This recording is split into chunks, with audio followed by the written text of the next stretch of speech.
Good evening, viewers. This is the NTV English News. My name is Robert Strivers, and here are the stories we are following this week.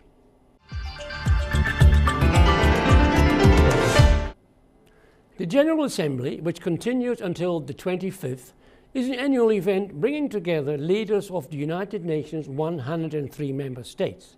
As a member of the United Nations, the previous president of Mongolia had attended every year. But this year, Acting Foreign Minister Erdene-Ochir is attending the session instead of President Batulak Haltma. The President of Mongolia explains why he is not attending himself. Mongolia often cooperates with the United Nations on a presidential level, the state-grade Huro and the government.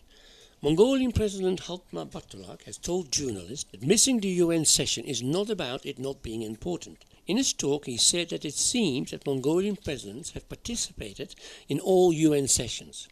The 72nd regular session of the UN General Assembly is focusing on the theme, people, striving for peace and a decent life for all on a sustainable planet. The delegates will focus on the Syrian crisis and the North Korea's nuclear weapons program. I have been receiving all the information from the session. Therefore, he explains why he is not present. I have some important jobs to do at this time. Firstly, winter is coming in Mongolia. Secondly, the government has been dismissed and we need to form a new government urgently. Mongolian president and his office are focusing on this process. Consequently, I didn't participate in the UN session.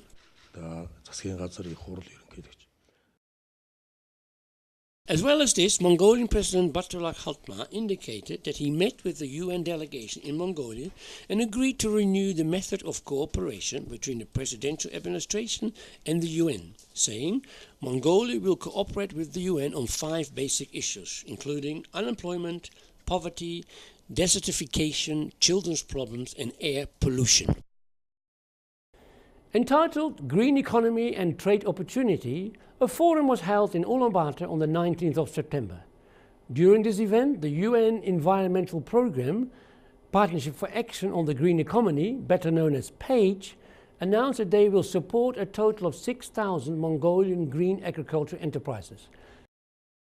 Mongolia is attempting to develop a green economy in energy, tourism and agriculture, but it is proving expensive. The UN Environment Programme, UNEP, announced that Mongolia has become a member of PAGE to assist in the global transition of a green economy in 2013. One of the projects that's being focused on, in particular in today's workshop, is on agriculture.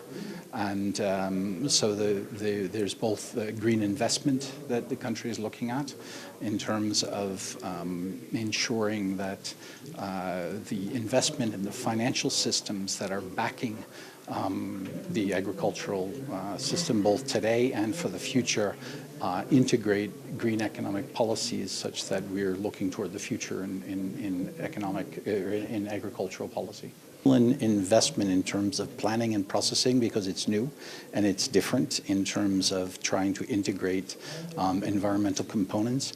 But over the long term, what we believe and what we strongly believe in this partnership on green economy is that the long-term benefits will be economically favorable to countries that are integrating these, because the more green and environmental components one puts into the policies and future economic procedures reaps more benefits in new jobs, in innovative technologies and others, which again makes the country more competitive moving into trade relationships with others.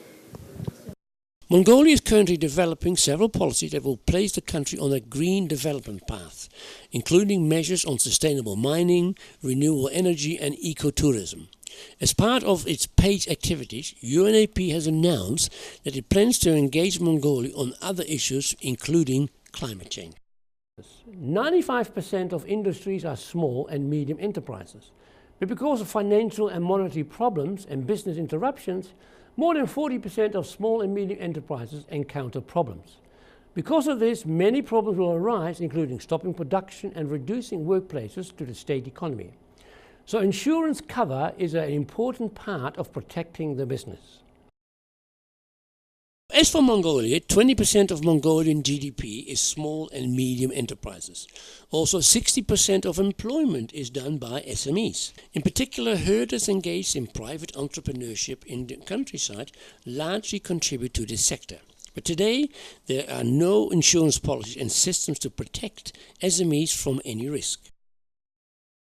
Good practices, I would say, first of all, is about creating awareness among the employees and, of course, the owners of the small enterprises. So, number one, good practice is to create better understanding of risk protection. Second is about coming up with very localized solutions. In each of the countries, you have different setup of SMEs. Many SMEs are also informal, so that they can be difficultly registered, you can difficultly access them. And insurance, since we are talking about offering formal insurance, has also to be offered to formal SMEs. So here in Mongolia in particular, we are looking into, there's no yet, first of all, SMEs insurance, and first we look into creating more awareness about the SMEs, but also convincing some major insurers to come up with products that may cater to the needs of the SMEs here in various sectors, construction, maybe agriculture, and of course among the herders. Financial Regulatory Commission has told that they will make an insurance system for SMEs. Currently, there is no such system to prevent risk specifically for SMEs in Mongolia. Because of this, SMEs have to cover risks including home and content insurance, fence insurance, accident insurance and driver's liability insurance, which are provided by insurance companies. International specialists have advised that we need a specific system for SME insurance issues. On the other hand, they have told us that insurance companies need to reduce their administrative expenses and focus on offering cheaper services to small and medium enterprises. According to the Policy of Sustainable Development 2030, the tourism sector has been determined as a leading sector in Mongolia. Under its Sustainable Tourism Project, Mongolia aims to receive 1 million tourists in the next few years. Discussion on this initiative was held at the National Development Institute of Mongolia, NDIM, on the 18th of September. The implementation phase of the project is expected to be launched in November. The project will continue until 2020 and is being co-implemented by the Thailand International Cooperation Agency, TICA, and the German Society for International Cooperation, as well as the National Development Institute of Mongolia.